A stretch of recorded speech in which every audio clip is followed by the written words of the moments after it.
Boa noite, pessoal. Sejam bem-vindos à nossa segunda aula, da disciplina de Análise Orientada a Objeto 2, no curso de Superior Tecnologia em Análise e Desenvolvimento de Sistemas.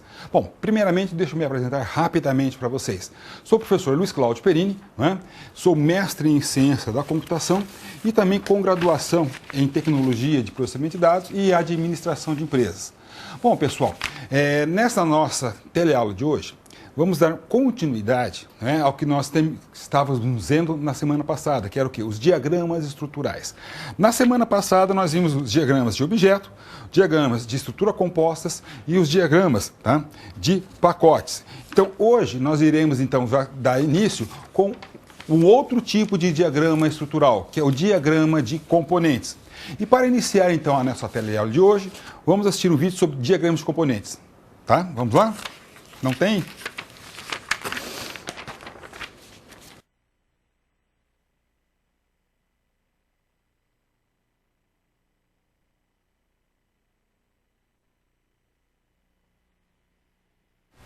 Agora vamos dar um exemplo da modelagem do diagrama de componentes.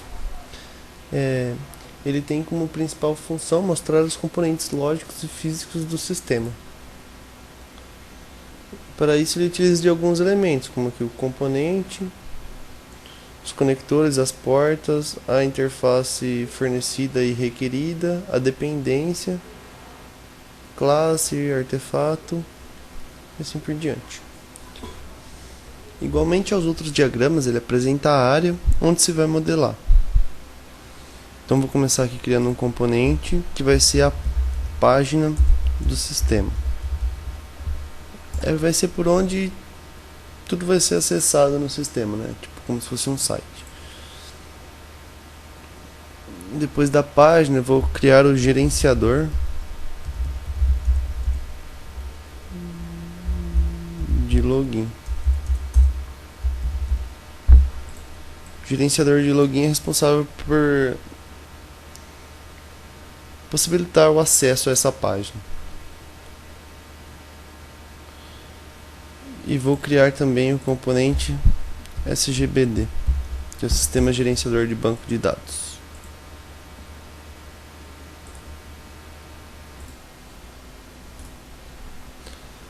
O relacionamento entre os componentes é um pouco diferente aqui, ele é feito através de interface. Então, a interface fornecida, ela é responsável por dar acesso ao componente. Então, vou criar aqui.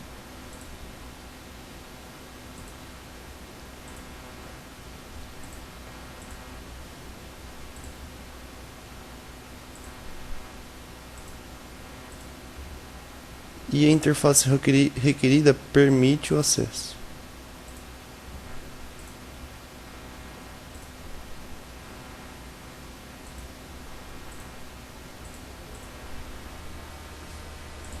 Então aqui através da página você vai entrar no gerenciador de login e cadastrar tudo que você precisar no sistema gerenciador de banco de dados, ou utilizar os dados que estão armazenados lá.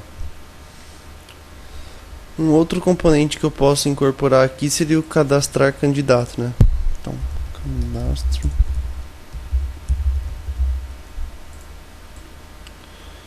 E o cadastro do candidato ele está relacionado tanto com o SGBD quanto com o login. Então, a partir do login, você vai no cadastrar candidato, que é um componente, e cadastra o candidato no sistema gerenciador de banco de dados.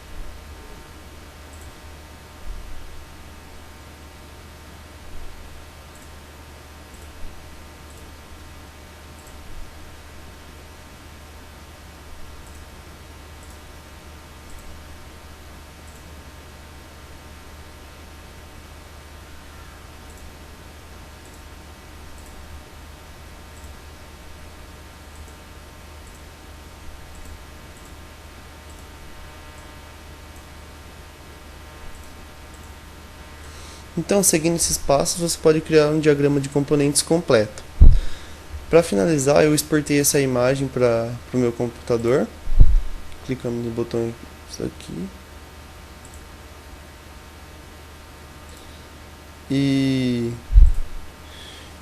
E depois que eu exportei, eu peguei e abri ela num editor de imagens e apaguei esses nomes para o diagrama ficar mais limpo. Porque esses nomes da interface aqui não são obrigatórios. Eu não consegui tirar eles no Asta. Você pode conferir o resultado final da modelagem no botão Diagrama do bloco Diagrama de Componentes. Obrigado.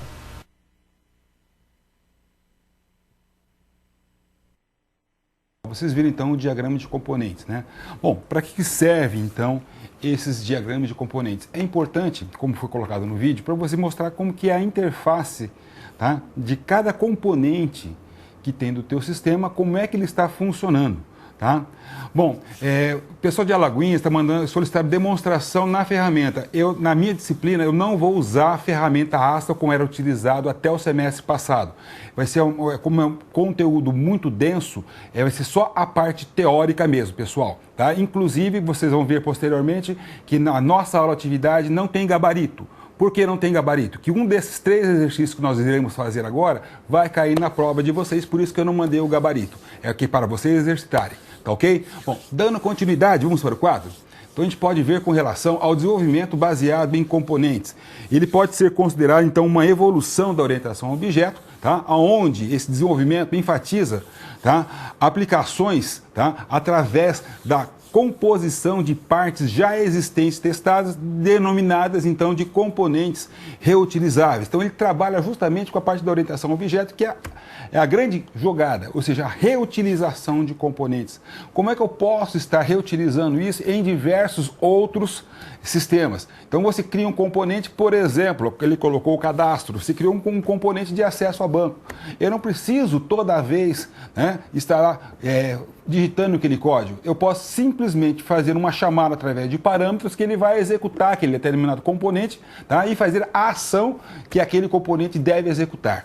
Okay? Bom, continuando, nós podemos ver então que a reutilização, para ser realmente efetiva, deve então ser considerada em todas as fases do processo de desenvolvimento da aplicação, desde a fase de análise até a de implementação. Então, para garantir, tá, a utilização e consistência de um componente, é necessário que ele esteja, seja especificado para um determinado domínio. Tá? Ou seja, o que é isso? Tá? Ou seja, para a gente garantir essa consistência, o que a gente tem que especificar? O que é o domínio do sistema? Tá? Ou seja, quando eu estou fazendo a parte de validação, tá, de uma determinada rotina, ela serve para que tipo, tá, de domínio? Ou seja, para que tipo de aplicação que eu posso fazer aquela validação? Né?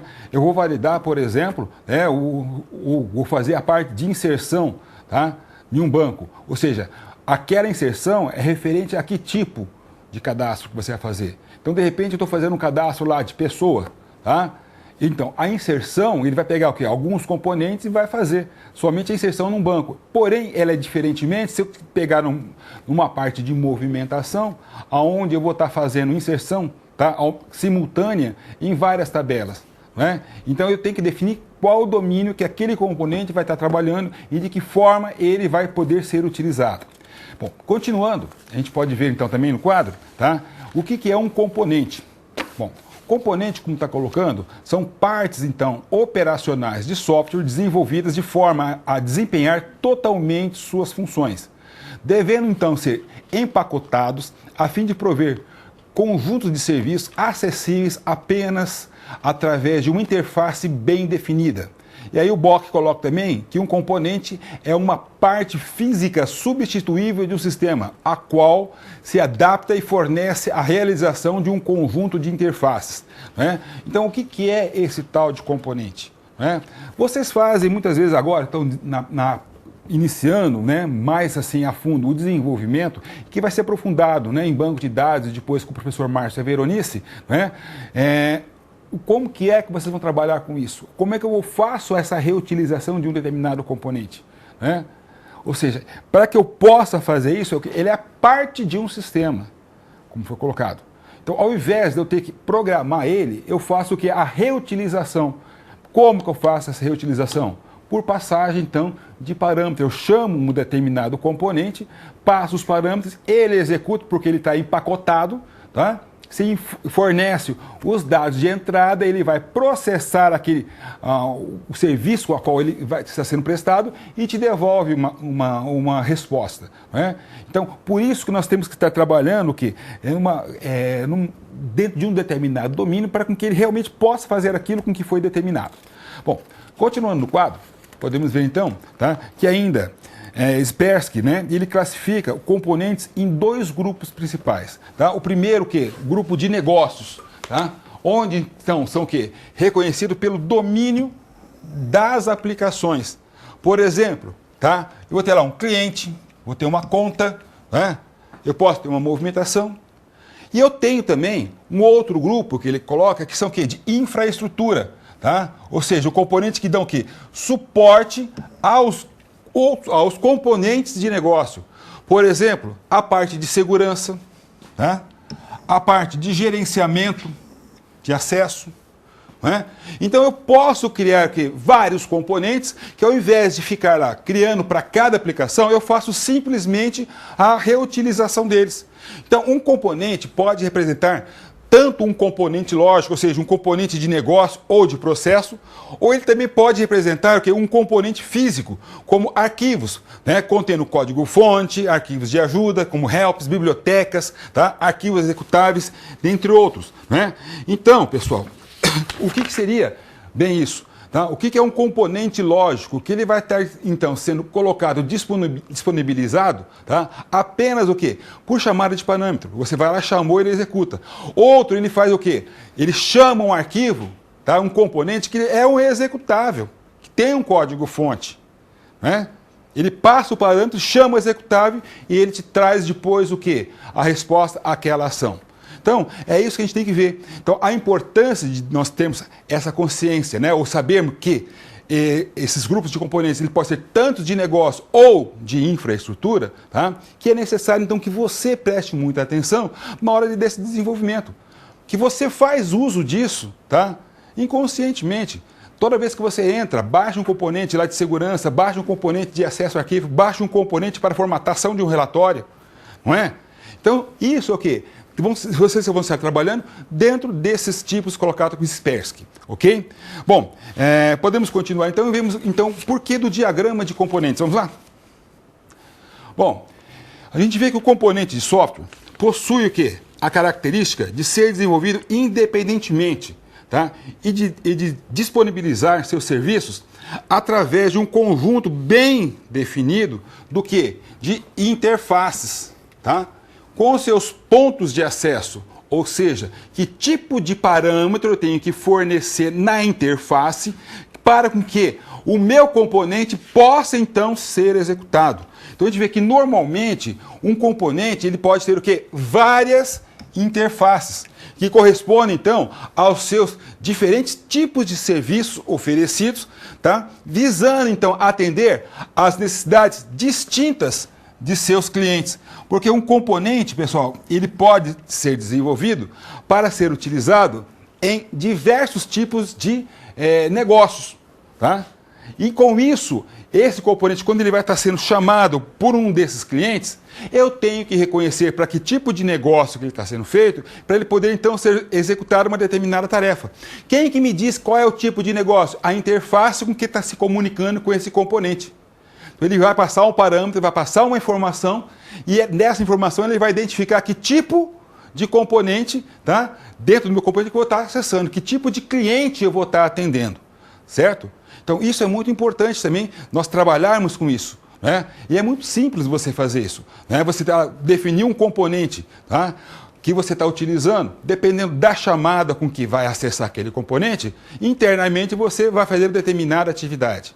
Isso é importante, trabalhar com esse tipo de componente, usando uma coisa que vocês viram lá atrás com a professora Poliana em modelagem de processo. Quando vocês viram, tá, o desenvolvimento rápido de sistemas, né? Onde vocês viram na metodologia ágil o modelo de desenvolvimento RAD, não é? Onde ele tem o quê? Que usar muito os componentes para que ele possa realmente entregar o sistema rapidamente ao seu cliente, ok? Continuando no quadro, nós podemos ver então, tá, o que é uma interface, né? A interface então, pessoal, é um conjunto de assinaturas, tá? De operações que podem ser chamadas por um cliente. Então, quando a gente fala conjunto de assinaturas, o que vocês entendem por isso aqui? Tá? Assinatura de operações. É o quê? Que nós usamos como que seja o quê? Parâmetros. Não é? Você informa esses parâmetros, tá? E aí você faz o quê? A chamada que o cliente pode estar dando aqui dentro, tá? Então, uma interface é uma coleção de operações utilizadas, então, para especificar um serviço de uma classe ou de um componente, tá? As interfaces, então, determinam como um componente pode ser reutilizado e interconectado com outros componentes, não é? Então, pessoal, a gente está buscando o quê? O que você coloca dentro desta interface? Professor, pessoal de Jacobina, peço para ele mais devagar. Eu não posso ir devagar, que eu tenho muitos slides para passar para vocês. Mas aí qualquer coisa, se vocês não estão entendendo, assistam depois a gravação, que você vai entender melhor um pouco o que eu estou falando. Tá ok, pessoal? Então vamos continuar. Falando de interface, como eu coloquei, né, eles fazem o quê? Determinam como o componente pode ser reutilizado e interconectado com outros componentes. Né? Então, o que você pode estar entendendo com isso? Né? Será que eu posso fazer uma chamada de um componente e, através de um componente, ele chamar outro componente e assim por diante? Pode. Não é? Ah, mas vamos supor, tem lá, podemos voltar aqui para o quadro. Né? A gente pode ver lá, eu tenho lá o cliente, não é? Que ele tem uma determinada interface, que esta interface vai executar o componente 1, que por sua vez, ele vai me gerar o quê? Vai fazer um acesso a uma outra interface para executar o quê? O componente 2. Só que esse componente 1, eu posso ter outras interfaces chamando independentemente cada um deles. Não é? Então, ele pode ser reutilizado dessa forma. Por exemplo, eu vou lá, executo, por exemplo, uma validação, tá? de CEP, correto? Então, ele vai chamar um componente. Tá? E esse componente ele vai acessar via web service, alguma outra coisa, tá? Por exemplo, o correio. Só que o correio está com um problema lá onde que tinha lá o acesso. Ele não está conseguindo responder. Automaticamente ele vai chamar o quê? Um outro componente em outro local que vai te dar informação. Voltando para o sistema. Tá? Por exemplo, eu tenho lá uma venda. Não é? Então você está fazendo o que se chama um componente de inserir a venda. Tá? Quando você insere uma venda no cadastro de venda, eu não tenho que fazer baixa do estoque, eu não tenho que fazer, por exemplo, jogar informações no financeiro, eu não tenho que registrar isso no livro fiscal. Um exemplo básico. Então, como é que funciona isso? Quando o cliente vai, ele não vai lá só como confirma a venda. Como é que ele vai estar atualizando os demais sistemas? Porque foram criados, podem ser criados componentes, tá? Onde que através de uma interface ele vai lá, atualizou a venda. Depois que ele atualizou a venda, ele faz o quê? Ele vai lá inserir no financeiro. Depois que inserir o financeiro, vai gerar tal outra função, não é? Chamando outros componentes. Porém, aqueles outros componentes que eu tenho lá, inserir uma fatura no caixa, eu posso ter uma outra chamada em um outro sistema que ele vai executar aquela mesma ação, independentemente de uma venda, não é? Eu estou utilizando o quê? Reutilizando o mesmo componente para fazer determinada ação. Então, aí que está a reutilização. Ou seja, cada componente ele faz um determinado tipo de serviço. Tá? Dependendo da entrada, dependendo do cliente, da interface, ele vai reconhecer qual é o tipo desse meu cliente e executar aquela determinada tarefa a qual foi atribuída. Beleza? Continuando, então, a gente pode ver aqui um diagrama de componentes, tá? A gente vê o que? A gente identifica os componentes que fazem parte do sistema, tá? Pode ser um subsistema, ou mesmo componentes ou classes internas de um componente de software, não é? Bom, como que é isso? Como que o Guedes coloca, né? Então, olha lá, identifica os componentes que fazem parte de um sistema, um subsistema, ou até mesmo o quê? Componentes de classes internas. Por que que a gente faz isso? Né? Internas ou de um componente de software. Por que que a gente faz isso? Por que que nós temos um diagrama de componente dentro de o quê? Dentro de uma classe interna de um componente. Por que que a gente faz isso? Por que eu tenho que fazer uma chamada interna de um componente que está dentro do meu sistema? Muitas vezes, a gente vê isso, tá? Você está trabalhando dentro de uma interface, imagine só você criando, tá? Dando a opção para o teu cliente no relatório. Trabalhar, né, com BI, com relatórios, né, no ambiente de BI, ou seja, multidimensionais. Tá? Pergunta de Alagoinhas. Professor, na prova cairá alguma questão prática ou somente teórica? Vai cair prática também, por isso que nós vamos estar trabalhando a partir de hoje na nossa aula atividade. Tá ok? Nada além daquilo que nós estamos vendo e aquilo que vocês sabem. Continuando, tá? Vamos lá então. Eu estava falando que pode usar componentes de uma classe interna ou de um componente. Certo? O que a gente trabalha com componente, uma classe interna? Tá? Eu estou trabalhando, por exemplo, para fazer o que? Como eu falei, criar um banco de dados, ou seja, um relatório, tá? Multidimensional. Tá? Ou seja, onde eu trabalho, tá? Utilizando, tá? Criando o que? Um metadado, onde eu posso criar uma ferramenta que me simule, tá? Um BI. Bom, como é que eu faço? Eu vou chamar um componente para criar o quê? Um pequeno data mart que vai ser disponibilizado depois para uma determinada consulta. Bom, como é que a gente vê isso? Que chama, como eu falo em BI, são relatórios dinâmicos, onde o próprio cliente ele pode clicar e arrastar e automaticamente ele vai recalcular, ele vai refazer o relatório em tempo real. Então isso aí, pessoal, eu tenho o quê?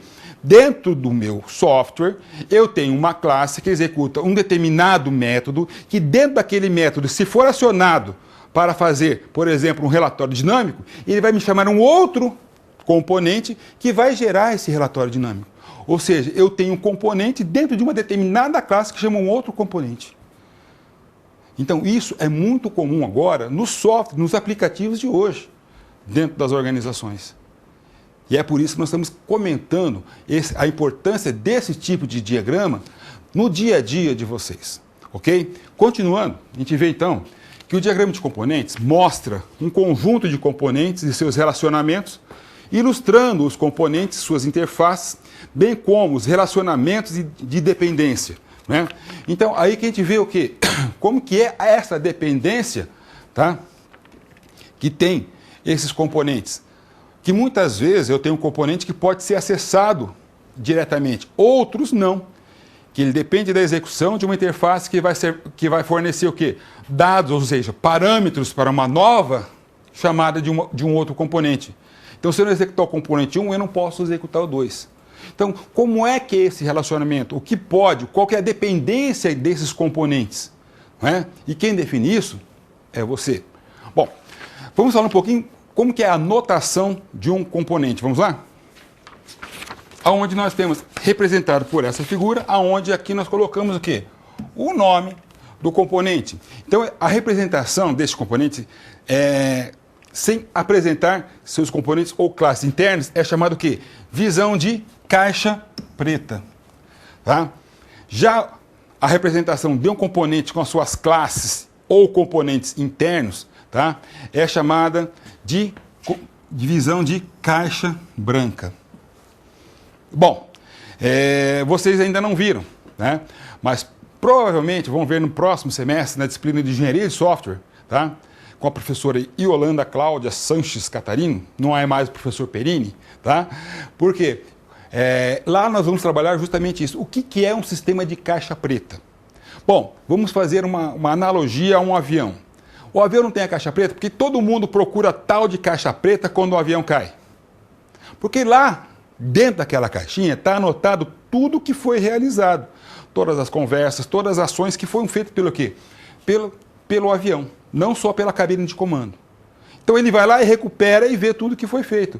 Ou seja, você tem dados de entrada e sabe os dados da saída. Agora, como é que ele processa internamente? Não te interessa. Quando eu uso um componente como se fosse uma caixa preta, me interessa o quê? Qual é o parâmetro de entrada e qual o resultado que ele tem que me dar de saída. Simplesmente isso. Quando eu uso a visão que ele coloca, tá? Na qual eu consigo ver as classes e os componentes internos, que é chamado de caixa branca, o que significa isso? Que eu tenho, então, agora a condição de entrar internamente no componente e ir testando todas as linhas, verificando e validando o que ele faz, né? Logicamente, internamente, dentro daquele componente. Né? É como você abrisse o fonte e ficasse debugando o componente, testando todos os caminhos lógicos dentro daquele componente, para verificar se ele está sendo feito, se ele foi desenvolvido da maneira correta. Não é? Então não me importa apenas os dados de entrada e de saída, mas também como é o comportamento interno de cada componente. Ok? Bom, continuando, nós podemos então ver um exemplo, né, de diagrama de componentes, aonde, né, nós podemos ter então, né, lá, um componente que ele está trabalhando, tá? A categoria, a chave, né, de acesso à categoria, tá? Ou seja, qual é a tela principal, né? E uma outra interface que ele está buscando o quê? A categoria curso. Ou seja, eu tenho dentro desse componente, tá, várias interfaces que vão estar sendo acessadas. Ou seja, eu posso buscar através de uma chave, tá? Eu vou ter o quê? Posso buscar dados do curso, tá? Eu posso ter o quê? Eu mostrar a própria o quê? A home dele, ou seja, a tela de entrada, não é? Então, com isso, pessoal, a gente pode estar buscando, tá, dentro de um componente onde eu posso estar colocando, tá? Eu tenho uma interface categoria de curso, eu estou chamando aqui uma visão agora aberta, que é da categoria, e essa categoria ele vai fazer o quê? Ele vai me acessar uma tela principal e ele vai me colocar uma tela onde tem o quê? Todos os dados de um determinado curso. Bom, aí, pessoal, você vê a importância de nós trabalharmos, né? Como é que funciona essa interface? Mas para que então eu vou usar o diagrama de componentes, professor? Justamente para você poder auxiliar como é que você vai estar desenvolvendo essas tais interfaces que muitos de vocês falam, mas são telas, professor? Muitas vezes sim. Tá? É como é que você vai chamar determinado componente. Então, por exemplo, na hora que você está fazendo uma determinada tela de acesso, tá, às informações de um banco, você não tem numa tela, você não pode acessar várias classes, várias tabelas. Como é que você faz isso? Como é que vai ser a interface na hora que você está acessando determinada informação? Você vai abrir uma janela pop-up? Você vai sobrepor? Você vai chamar um outro componente que vai abrir um cadastro para você poder fazer a seleção? Entendeu isso? Então, a partir daqui, eu vou estar começando a definir o que eu vou fazer. De que maneira eu vou estar começando a projetar, tá, a parte física, né, que é a parte do projeto, tá, da minha aplicação.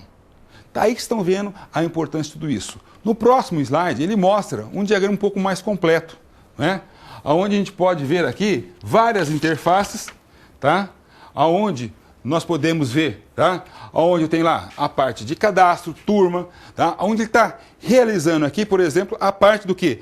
De um sistema, tá, de cadastros de alunos, aonde a gente pode estar colocando aqui a parte, tá, de criação de turma, de inscrição, tá, você trabalhar com o quê? Participantes de uma turma, ou seja, de um princípio de um sistema o quê? Acadêmico.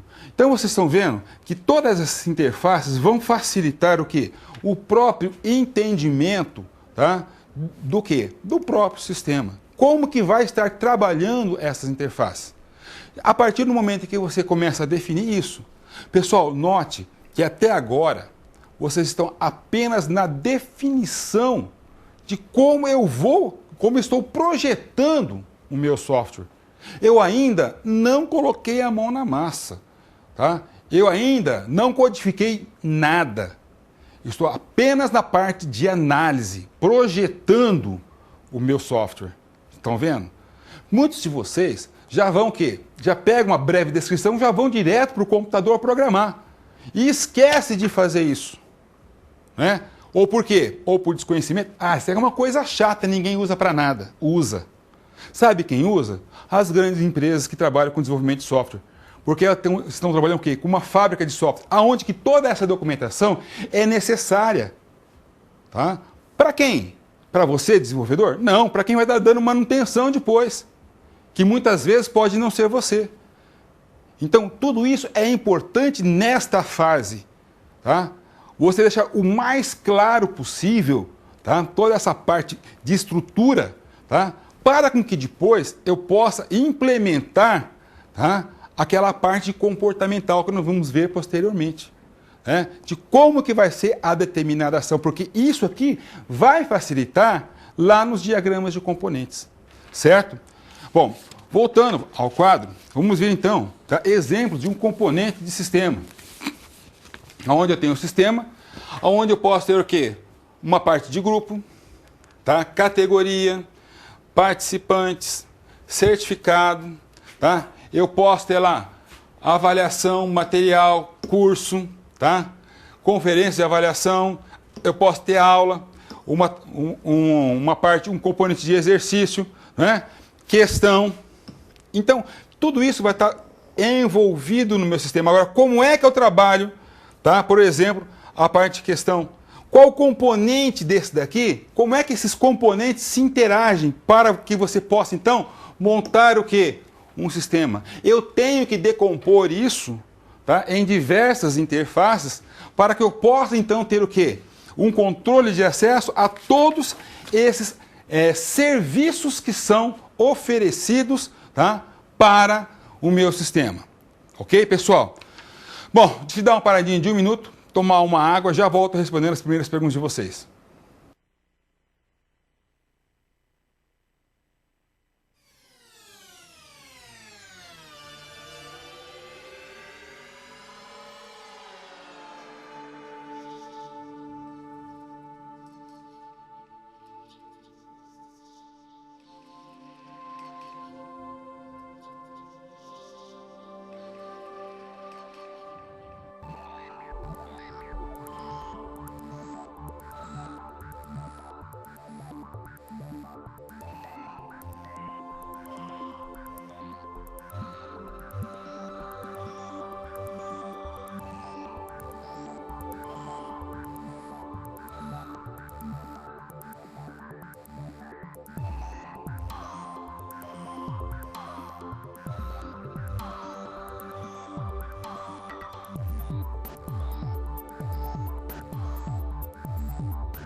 Aí, pessoal, chegou uma pergunta lá de Pesqueira, Pernambuco. Professor, pode favor definir melhor a parte física do sistema? Tá? Bom, todo mundo sabe que todo sistema de software ele é dividido em duas partes, né? A parte lógica e a parte física. O que é a parte lógica? Não é? Aquilo que nós estamos fazendo agora. Definindo logicamente como é que tem que funcionar o meu sistema. Por isso que nós estamos usando diagrama de componente, diagrama de classe, diagrama de caso de uso, diagrama de estruturas compostas, diagramas de pacotes, vamos ver de diagrama de implementação. São os diagramas que nós temos de estruturais, ou seja, que vai dar o quê?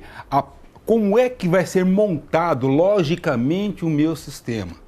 A partir de todo esse processo estar pronto, eu vou fazer o que agora? Saio do projeto lógico e vou entrar no projeto físico. Como é que eu passo uma classe, né, para determinado banco? Né? Como é que uma classe vai me dar alguns métodos que eu tenho que usar na implementação? Né? Então, a partir de todo esse trabalho que você fez da estruturação do sistema, ele vai te dar um link naquilo que você tem que fazer lá na parte física. Ou seja, a parte realmente de implementação, de confecção, tá, do teu banco, tá, e de confecção do teu produto de software. Essa é a parte física, ok? Pergunta que vem lá do Anderson, lá de Ilhéus. O professor explicou o que era a caixa preta. Agora ele quer saber sobre a caixa branca. Eu também expliquei, Anderson. Acho que você deve estar dormindo aí no fundo da sala. Tá? Bom, caixa branca é quando você pega. A caixa preta você tem o quê? A entrada, ele executa e dá uma saída. Como é que ele executa? Não sei, só sei que ele faz aquilo que foi programado. Imaginem só, eu tenho o cadastro, os dados do cliente, eu tenho lá uma caixa preta que é um software que faz a inclusão do cliente e eu tenho lá no final o quê? Transação efetuada com sucesso. Como é que ele fez a inserção no banco? Não sei, professor. Eu só mandei os dados e ele fez lá. Caixa branca, eu tenho os dados de entrada e agora eu tenho aberto aquela caixa. Então, aquela informação de entrada vai entrar aqui, que vai fazer isso. Eu tenho que todos os caminhos lógicos daquele componente, que vai ser executado um a um, testado, todos os caminhos. Todos if then else, tá? Todos o do while, tá? Repeat until, ele vai executar todos os caminhos lógicos. E você vai ver isso, tá? Até chegar ao resultado. Por que eu tenho caixa branca? Para que eu possa detectar aonde que tem um erro interno, por exemplo, dentro de um componente. Beleza? Outra pergunta vem lá de Caxias do Sul. Os componentes do sistema podem ser classes ou telas de um sistema? Pode, tá? Ou seja, quando eu trabalho com uma classe, eu trabalho com as operações pertinentes àquela classe. Entendeu? Então eu tenho uma classe que naquela classe ele vai chamar vários componentes dependendo da interface que ele vai ter interna da chamada daquela classe.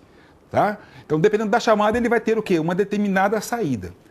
Outra pergunta vem de Juazeiro. Professor, os alunos estão querendo saber se o senhor conhece algum programa, tá, para a criação de diagramas totalmente livre. O Asta que vocês estão utilizando, ele é free. Né? Ou seja, não tem uma versão que ele é totalmente free. E todos esses vídeos que vocês viram foram baseados no Asta. Ok? Bom, vamos dar continuidade agora falando de mais um outro e último diagrama estrutural, que é o diagrama, então, de implantação. Vamos lá? Bom, a gente vê que o diagrama de implantação, tá, é um diagrama com a visão mais física da OML. Tá? É um diagrama que mostra a configuração dos nós de processamento em tempo de execução e os componentes que neles existem. Né? É um diagrama que abrange, então, a visão estática da implementação de um sistema, certo? Então, esse diagrama enfoca, tá, a questão da organização da arquitetura física sobre o qual o software irá ser implantado e executado em termos de hardware, ou seja, as máquinas, seja computador pessoal, servidor, tá? Tudo que você tem que suportarão os sistemas, tá? Além de definir como essas máquinas estarão conectadas e através de quais protocolos de comunicação transmitirão as suas informações. Então a gente vê que dentro desse diagrama, né, ele tem o quê? Um foco maior, tá? Ou seja, mostrando como é que eu vou implementar isso, não é? Bom, quando vocês estão desenvolvendo software, né, chega um cliente, ele te pede para vocês fazerem um desenvolvimento. Pô, como é que eu começo? né? Quando você vai fazer aquela entrevista inicial com o teu cliente, você não olha os equipamentos que ele possui, né? Você não faz um levantamento de qual é o parque computacional, se ele possui servidor dedicado, quais são os tipos de PCs, né? Qual que a configuração de cada um, quantas impressoras, quais os tipos de impressora que ele tem, o que ele pretende fazer, né? Qual tecnologia ele pretende implementar que ainda não está lá implementada na empresa dele. Por que todas essas informações são úteis? Porque na hora que você está fazendo toda essa parte estrutural, eu tenho que garantir o quê? Que tudo aquilo vai executar naquilo que ele tem. Correto? Por quê? Não adianta nada eu projetar um sistema que vai precisar de um determinado componente que aquela empresa não tem e não está querendo adquirir. Aí eu vou fazer todo o trabalho, chega na hora de implantar, eu preciso que você troque o servidor, preciso que você atualize. Mas isso não foi visto no começo. Entenderam? Então, é aí que é importante, tá, esse diagrama de implantação. Porque aí você vai definir o quê? Quais são os requisitos mínimos, tá, que serão necessários para a implementação daquele serviço, daquele sistema. Em questão de hardware, protocolo de comunicação, servidor, tá, dispositivo de entrada e saída que ele está querendo utilizar. Então, eu estou querendo utilizar lá o RFID. Como é que trabalha com o RFID? Como são esses sensores? Que tipo de informação ele passa? Qual é o protocolo de comunicação? Né? Que ele tem que ter uma barreira que vai recuperar esses sinais. Como é que eu trato esses sinais dentro do meu sistema? Estão entendendo? Então, muitas vezes, a gente passa desapercebido com tudo isso. Né? E chega lá na frente, não era assim, se não comprar, não funciona. E aí, o que o teu cliente fala? Mas não foi isso que eu te pedi. E aí? Entenderam? O que distingue o software profissional de um software amador? Pessoas que têm esse comportamento, ele está desenvolvendo um software amador. Mesmo que ele seja um excelente, um exímio profissional, mas é amador. Porque ele não viu a necessidade lá do teu cliente quando ele teve que fazer o quê? Toda aquela parte inicial, tá? Que muitas vezes passa desapercebido, mas que agora é notado. Que agora é necessário, né? Porque se ele fala que não quer investir, tá ali, ó. Ele não vai investir, você sabe de tudo isso. Então, como que eu vou projetar alguma coisa sabendo que não funciona naquele parque computacional? Bom, continuando, a gente pode ver no quadro, tá? O que são nós, como a gente colocou, né? Que ele vai lá, que ele vai ser, então, utilizado, né? Dentro do quê? De cada nó que tem na empresa, tá? O que é o nós? Um nó. O nó são componentes básicos, tá, de um diagrama de implementação. Tá? Um nó pode representar um item de hardware, por exemplo, como um servidor, ou pode representar um ambiente de execução, tá? Ou seja, que envolve sistemas operacionais, sistemas de banco de dados. Tá? Nós pode conter outros nós dentro dele. Tá? Quando um nó representa um hardware, então deve possuir o estereótipo device. Tá? E quando um nó representar um ambiente de execução, deve possuir esse estereótipo de execution environment. Tá? Ou seja, isso vai identificar quando eu estou acessando uma parte física, quando eu estou acessando o quê? Tá? Uma parte lógica. Tá? Então, com isso, a gente pode ver no próximo slide como é que é essa anotação de um nó. Né? O nó é como se fosse um cubo, tá? Que ele vai estar representando, tá, aquilo que foi colocado. Então, os nós possuem ligações físicas, ou seja, associações entre si, de forma que possam, então, se comunicar e trocar informações. Né? Então, a gente vê no próximo slide que eu posso ter lá, por exemplo, um hardware, tá? Onde eu tenho o quê? Dentro do meu device, o quê? Ou usar o protocolo TCP/IP para se comunicar com o servidor de comunicação, que também, através do TCP/IP, faz uma comunicação com o servidor de firewall, que por sua vez, que ele passou desse aqui, ele vai usar o quê? Um servidor de aplicação, tá? Se comunicando com o servidor de banco e com outro servidor de aplicação. Então, a partir daí, eu estou começando a definir como é o funcionamento de todos esses sistemas. A parte física. Tá? Então, eu posso ter, por exemplo, lá um hardware que faz a entrada de dados, que esse hardware vai se comunicar com o servidor de banco de dados, não é? Que ele vai fazer o quê? A inserção de dados. Não é? Ou seja, e a partir disso aí eu posso estar trabalhando com um software de aplicação externo, acessando o banco de dados, acessando através do firewall, passando por um firewall a informação. Né? Aqui ele está representando, por exemplo, uma compra via internet, né? Onde todo acesso pode ser remoto.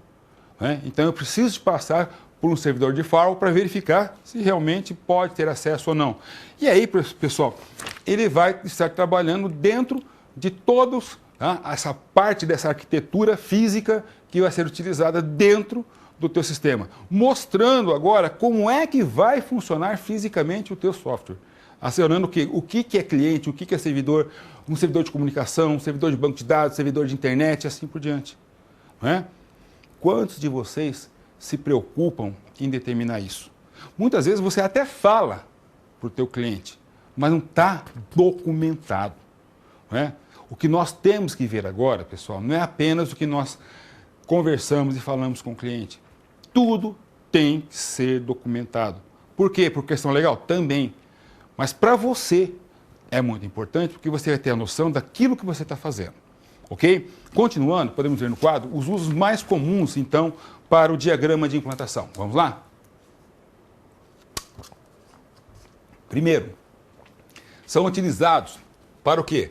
A modelagem da visão estática do funcionamento de um sistema, direcionando primeiramente a distribuição, entrega e instalação das partes que formam o quê? O sistema físico. Tá? Ao fazer a modelagem da visão estática de implementação de um sistema, você então usará, tá, os diagramas, tá, para fazer modelagem, por exemplo, de sistemas embutidos, de sistemas cliente-servidor, tá, e de sistemas totalmente distribuídos. Tá? Então, aí que está a importância, tá, desse diagrama dentro do desenvolvimento de uma aplicação. Ok, pessoal? Mais um minutinho para fazer mais uma paradinha, né? Para que a minha amiga aqui do lado, tá? Ela possa descansar um pouco, tomar uma água e já volto respondendo mais perguntas de vocês.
Vamos lá então. Pessoal, chegou a pergunta lá de Cruz das Almas.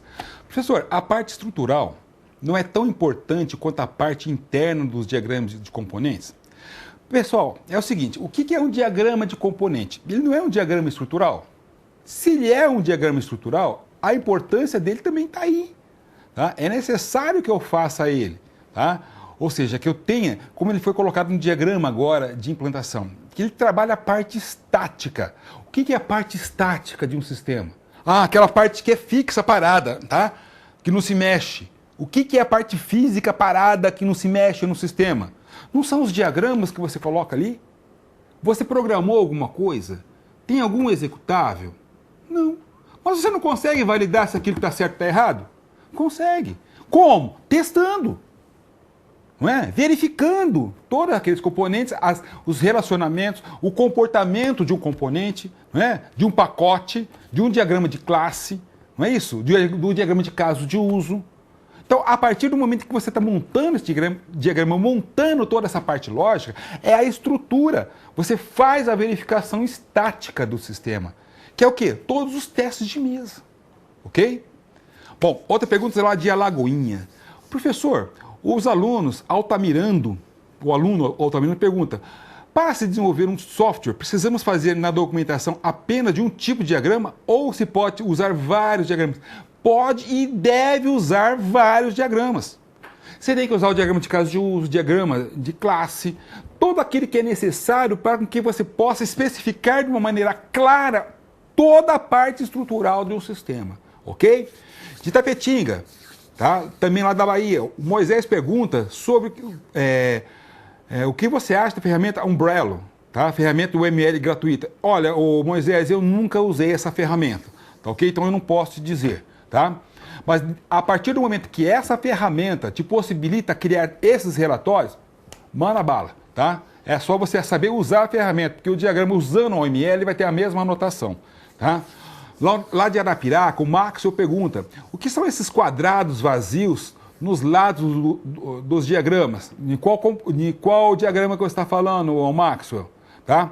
Bom, enquanto o Maxwell fica pensando, vamos dar continuidade falando um pouco dos diagramas comportamentais agora. Vamos para o quadro?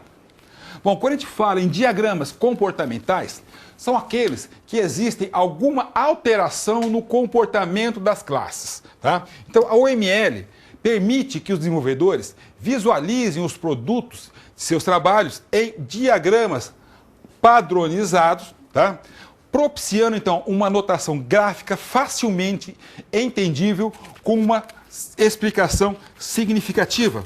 Então, esses diagramas são voltados para descrever o sistema computacional modelado, tá? Quando em execução, isto é, né, como a modelagem dinâmica do sistema. Então, são usados para visualizar, especificar, construir e documentar os aspectos dinâmicos de um sistema, que é a representação das partes que sofrem alteração, como, por exemplo, o fluxo de mensagem ao longo do tempo de uma movimentação física de um componente de uma rede. Tá? Ou seja, então a gente está trabalhando, tá, primeiramente com aquele diagrama que nós vimos, o diagrama estrutural, que trabalhava com a parte física, né, que a gente falava que, com a parte estática de um sistema. Agora, quando nós trabalhamos com esses diagramas comportamentais, é o quê? Ele vai simular, tá, a execução do sistema. Tá? Então, é a parte o quê? Dinâmica. Aquela que se movimenta. Aquela que vai te dar, já, por exemplo, a anotação de como é que vai ficar a minha tela, como é que vai ficar a interface da minha tela com o meu banco, como é que eu vou estar montando uma interface amigável para o usuário, né? Como é que vai ser a parte da minha interface com relação à geração de relatórios, consultas, movimentações, como é que eu vou montar determinada tela, como é que eu vou chamar determinado componente, como é que eu vou estar trabalhando como se o sistema estivesse sendo rodado agora. Tá? Então, esses diagramas vão mostrar justamente essa dinamicidade que vai ter o quê? O teu software, com base aonde? Naquele diagrama de estrutura, daquela parte lógica. Tá? Então, agora eu posso pegar um diagrama de classe e modificá-lo de uma maneira o quê? da visualização, de como que ele vai estar sendo utilizado dentro da execução do sistema. Tá ok? Então, para isso, nós temos alguns diagramas que podem nos ajudar, tá, dentro dessa parte dos diagramas comportamentais. Então, a gente vê no quadro que na UML, tá, ele vai estar dividido, então, dentro desses diagramas de comportamento, tá, comportamentais, os diagramas de caso de uso, tá, e a descrição, aqui não é diagrama, aqui é documentação, tá, de caso de uso. Vocês já viram anteriormente, não é? Onde vocês montaram lá o diagrama de use case e depois fizeram a descrição de use case. Aí nós temos, então, o diagrama de máquina de estados, nós vamos seguir, diagrama de atividade, diagrama de sequência, diagrama de comunicação, diagrama de interação e diagrama de tempo. Certo? Então, esses são os principais diagramas comportamentais. Vamos já direto para o diagrama de máquina de estados. Tá? Esse diagrama, então, demonstra, tá, o comportamento de um elemento através do quê? De um conjunto de transições de um determinado estado. Então, um elemento modelado, muitas vezes, é uma instância de uma classe. Ou pode-se usar esse diagrama para modelar o quê? O comportamento de um caso de uso. Tá? Ou mesmo um comportamento de um sistema completo. Tá? Todas as classes com um ou mais atributos que representam os estados dos objetos da classe devem, então, definir os valores correspondentes a determinado estado. Né? Bom, o que é isso? Né? O que é uma transição de estado? Tá? Imagine só, eu estou aqui, ó, eu estou nesse movimento, estou nessa posição. Tá? Eu estou em um estado, não estou? Estou parado. Tá? Agora eu vou chamar o quê? Algo que modifique meu estado. Estou andando, não é? Até chegar a um determinado outro ponto. Isso, de lá para cá, é uma transição do estado inicial para um estado final. Então, esse diagrama vai mostrar todas as transições existentes entre todas as classes do teu sistema. E cada atributo deve ser valorado com relação a seu estado. Não é? Se está, por exemplo, nome, se está preenchido ou se não está preenchido.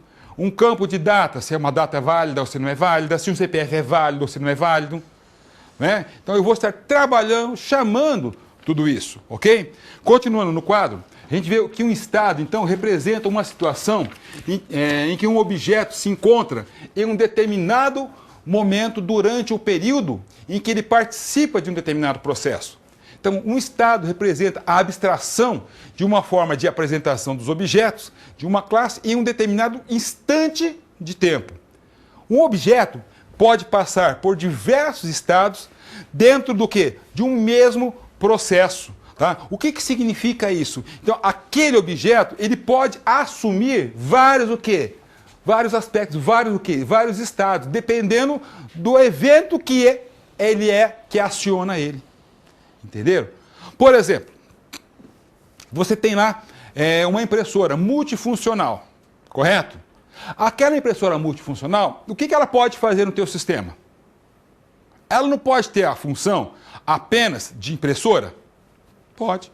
Ela não pode ter uma função de repente, fazer captura, tá, de um determinado documento? Pode.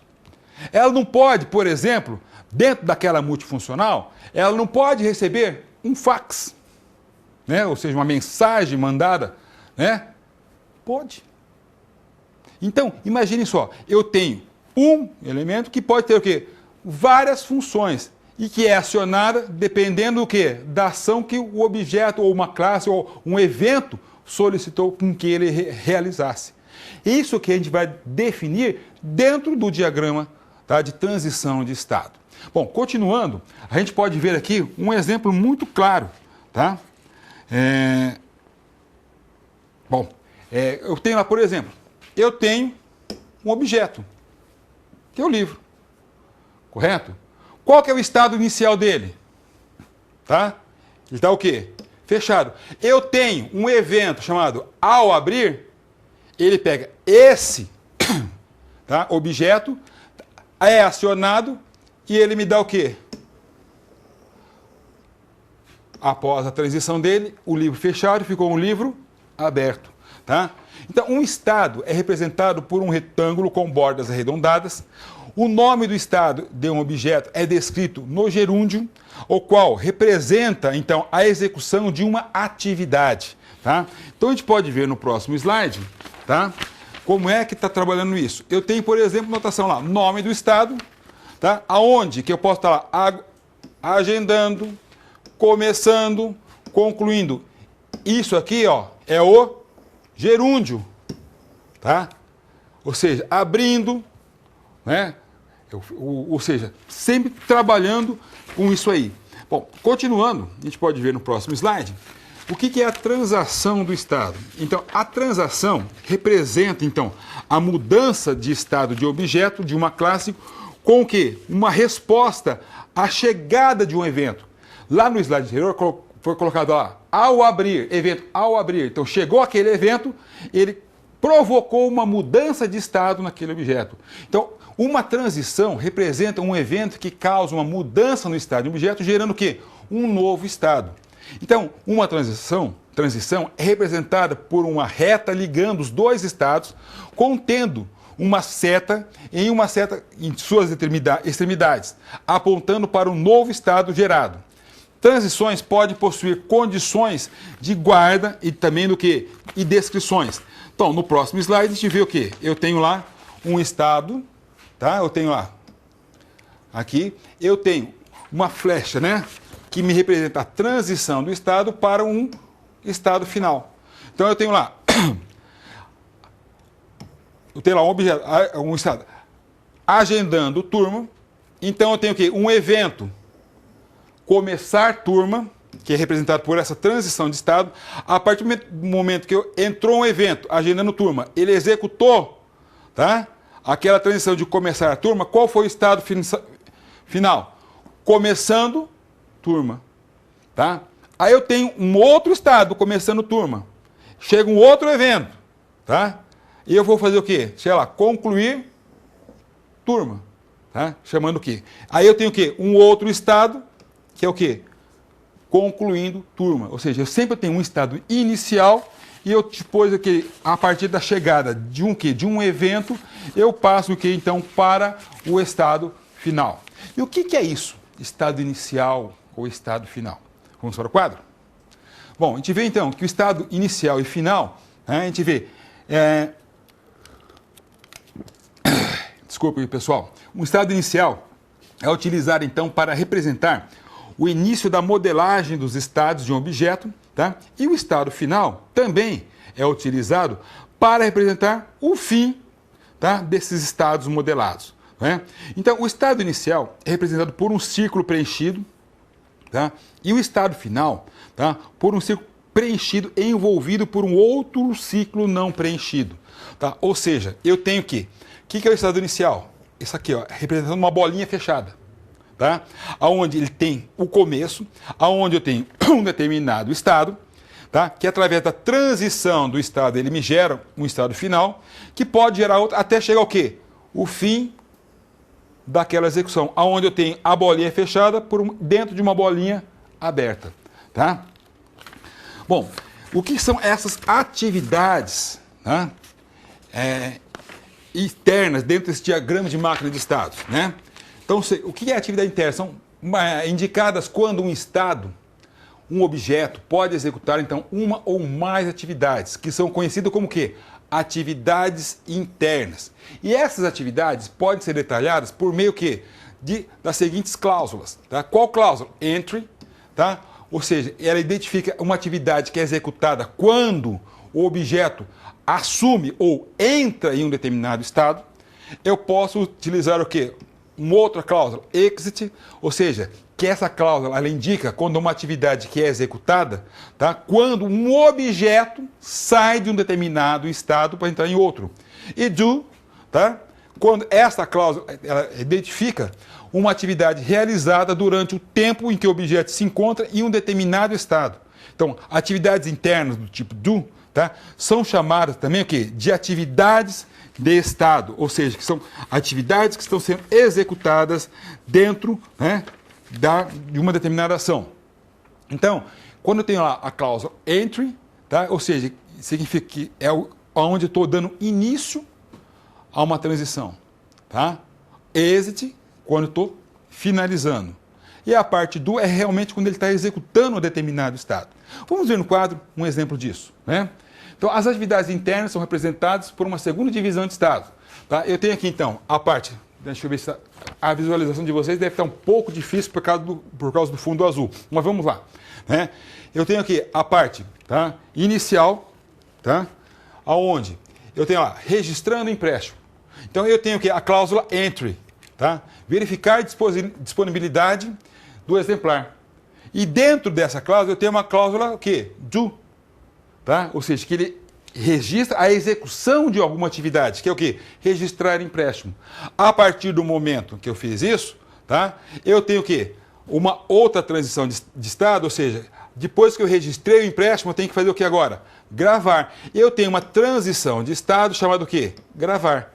Que a partir do momento que ela chamou, ela mudou de estado, nesse outro aqui, aqui ele vai ter o quê? Uma outra entrada entry, tá? Que é atualizar a situação do exemplar, que é chamado depois que é através de uma operação de do, que é o quê? Gravar empréstimo, tá? E eu posso também, tá, ter o quê? Uma opção chamando o quê? Cancelar, tá? Aonde eu vou fazer o quê? O cancelamento do empréstimo, que eu vou ter o quê? Eu não tenho entrada, só tenho o quê? A parte o quê? Do, ou seja, de cancelar o empréstimo, e aí ele vai para o estado final. Tá? Então isso aí, pessoal, ele mostra mais ou menos como é que funciona. E esse diagrama, ele é muito simples, onde você vai estar colocando ali todos os eventos, todas as transações, todas as mudanças de estados que são executadas dentro de cada ação que você faz, né? De cada atividade que é executada dentro do teu sistema. Então isso aí também serve muito para, de repente, você pegar sistemas que trabalham com tempo real, né? Sistemas embutidos, né? Sistemas que trabalham, né, em tempo real. Então, dependendo de cada estado que é executado, ele vai chamar determinada ação. Como é que vocês acham que vocês montam um sistema de um site? Não é?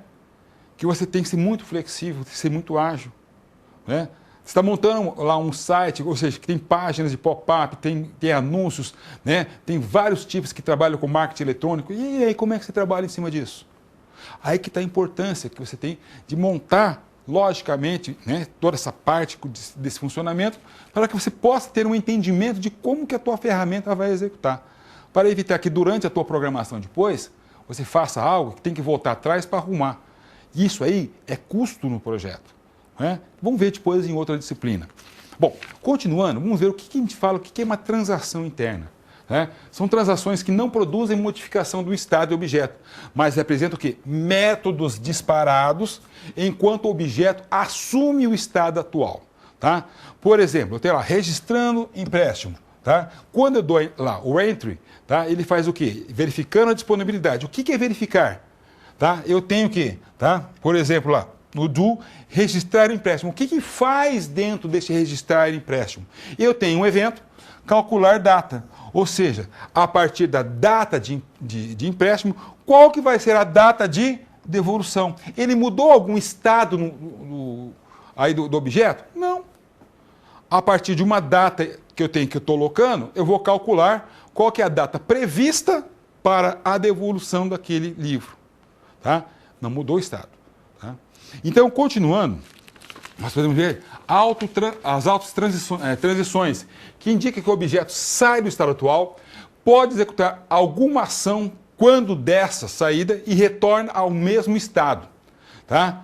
Por exemplo, tá? Eu tenho lá item adquirido, ou seja, nem todos os itens estão disponíveis. Tá? Então, por exemplo, eu estou lá dentro, atender pedido, né? Todos os itens disponíveis. Eu tenho o quê? Eu tenho uma autotransição que ele vai verificar se aqueles itens do pedido já está disponível ou não. Então ele vai testando aqui. No estado inicial, final. Então ele vai fazendo todo esse autoteste. É a partir do momento que ele pegou todos os pedidos, os itens que estão lá disponíveis, ele vai entrar no outro, tá? Estado o quê? O objeto de finalizando o pedido. Tá? Então nós também temos o quê? Os pseudo-estados de escolha, que são conhecidos, então, nas versões anteriores, como estado de ponto de escolha dinâmico. Representar, então, um ponto de transição de estado de um objeto que deve ser, em que deve ser tomada uma decisão, a partir da qual um determinado estado será ou não gerado. Então a gente vê que o pseudo-estado de escolha representa uma decisão apoiada, tá, por condições de guarda em que se decidirá qual o próximo estágio do objeto a ser gerado. Esse pseudo-estado de escolha pode ser representado por um losango ou por um círculo vazio, né? Então a gente pode ver no próximo slide como é que ficaria isso, tá? Dá uma ampliada para mim? Aonde a gente pode... Opa, nem tanto. Tá? Então a gente vê o quê? Eu tenho o início, aqui eu tenho aqui, executei o estado, aqui eu tenho o pseudo-estado, tá? De escolha. Aonde, tá? Dependendo da ação, ele vai executar esse objeto ou vai executar o outro objeto. Tá? Então, eu tenho dentro do sistema, posso ter vários estados de pseudo-escolha. Tá? E aonde, com parte disso, ele pode finalizar ou não, tá, um determinado, tá, projeto. Bom, continuando, a gente vê no próximo slide, tá, ainda com relação ao diagrama de máquina de estado, que esse diagrama, então, ele demonstra o comportamento de um elemento através de um conjunto de transições de estados. Tá? O elemento modelado, muitas vezes, é uma instância de uma classe. Ou pode-se usar esse diagrama para modelar o comportamento do caso de uso, ou até mesmo o comportamento do sistema completo. Toda classe com um ou mais atributos que representam os estados do objeto da classe deve, então, definir todos esses valores correspondentes a ele. Tá? Também temos a barra de sincronização. Tá? Próximo. Aí. A barra de sincronização é utilizada quando a ocorrência de estados paralelos causados o quê? Por transições concorrentes, ou seja, transições que podem estar sendo executadas simultaneamente. Sua função, então, é de determinar em que momento em que o processo passou a ser executado em paralelo e em quantos subprocessos se dividiu, tá? Ou determinar o momento em que dois ou mais subprocessos se uniram para se formar um único processo. Tá? Então, com isso, nós temos o quê?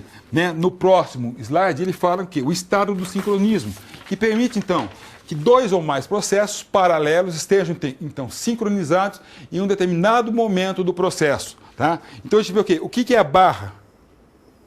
É aqui. Onde eu tenho um estado, eu tenho um início, que é o quê? Dirigir. Quando você faz a direção, você não tem que soltar a embreagem e pisar no acelerador ao mesmo tempo? Não é? E o que acontece? Se você soltar a embreagem e não pisar no acelerador, o que acontece com o teu carro? Morre. Não é? E se você apertar o acelerador e não tirar o pé da embreagem, ele vai fazer o quê? Né? Aquele barulhão, não é isso? Então, para que o carro possa andar, eu tenho que sincronizar isso. Não é? Ou seja, a barra, tá? Ele vai me dizer como é que dois estados podem se unir, em que momento ele vai se unir. Ou se bifurcar. Tá? Bom, continuando, o que é um estado composto? Tá? A gente vê que um estado composto, tá? Vamos lá, pessoal. É isso. O próximo, é isso mesmo, estado composto. Tá? É o que? É um estado, tá, em que contém internamente dois ou mais subestados, chamados então o quê? Dois mais estados, chamados de subestados. Tá? São utilizados então para detalhar um determinado estado principal. Por exemplo, tem lá registrando o curso. Então eu tenho aqui um evento inicial que ele vai verificar o quê? Verificar a existência daquele curso, valida a carga horária, se está tudo ok, grava o curso. Tá? Então, o que significa isso, pessoal? Nós temos, tá? Então, dentro da modelagem objeto, vários outros diagramas que podem estar representando, tá, todos essas movimentações. A gente vê que esse diagrama de máquina de estado, ele é importante justamente para que nós possamos, então, agora, definir o quê? Como é que a gente pode estar trabalhando, né, dentro, representando tá? Por exemplo, as interações que os objetos têm dentro, ou a movimentação que ele vai ter dentro do teu sistema. Né? Mas objeto, professor, mas objeto, tá, cliente não é objeto? Não é? Ele é um objeto, não é? Bom, quem que é o cliente? Né? O que o cliente pode fazer dentro de um sistema? Ele não pode se cadastrar, ele não pode solicitar produtos, ele não pode efetuar pagamento, ele não pode fazer N transações? Pode.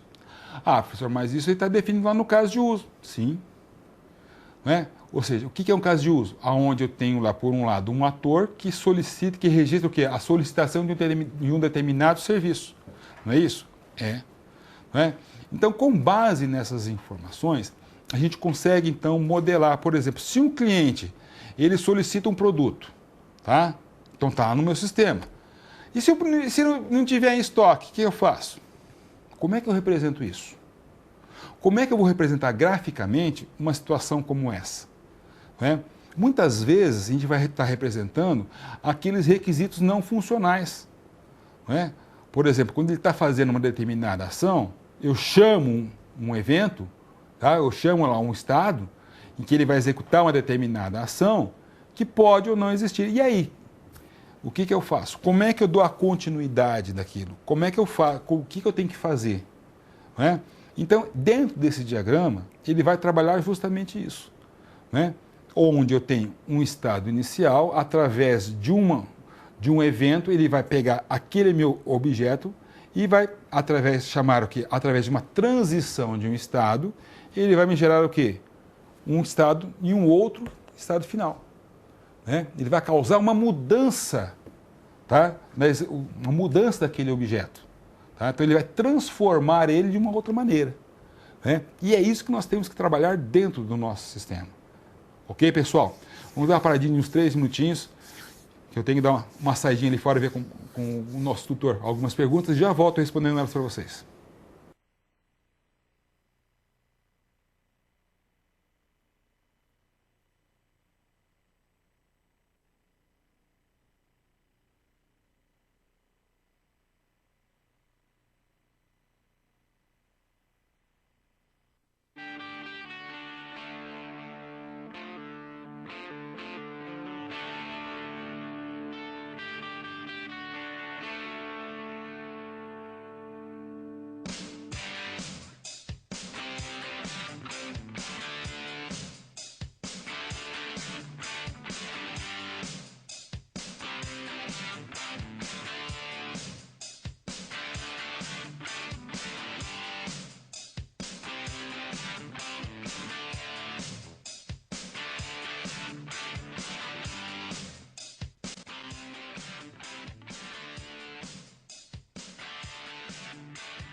Aí, pessoal, essa amiga aqui do lado tá falando que esse curso é só para homem, que é tanta coisa, diagrama disso, diagrama daquilo, muito complicado, que não sei o quê. Será que ela tá certa? Eu acho que não.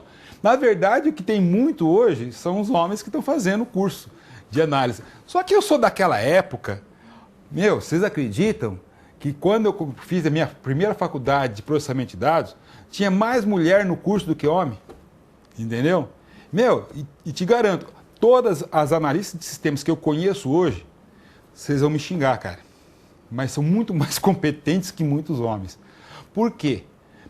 As mulheres, elas seguem a regra, são detalhistas, elas fazem da maneira correta que tem que ser feito. A maioria delas. Os homens não, né? Acham que sabe tudo e no fim troca o pé pela mão. Né? Vamos ver que tomara que vocês sejam diferentes. Aí chegou a pergunta lá de Eunápolis. Professor, as ferramentas de UML realizam uma modelagem lógica.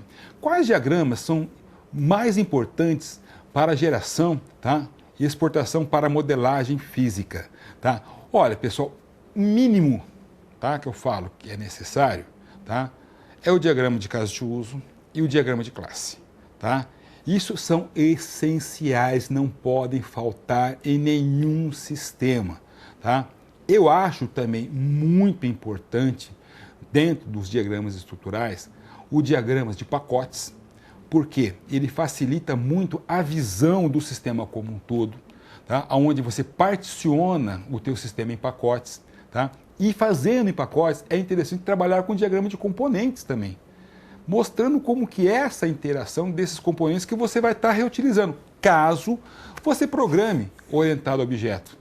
Não tem o porquê você, dentro da orientação a objeto, se você está usando um banco orientado, uma linguagem orientada a objeto, programando orientado a objeto, não ter o uso do diagrama de componentes.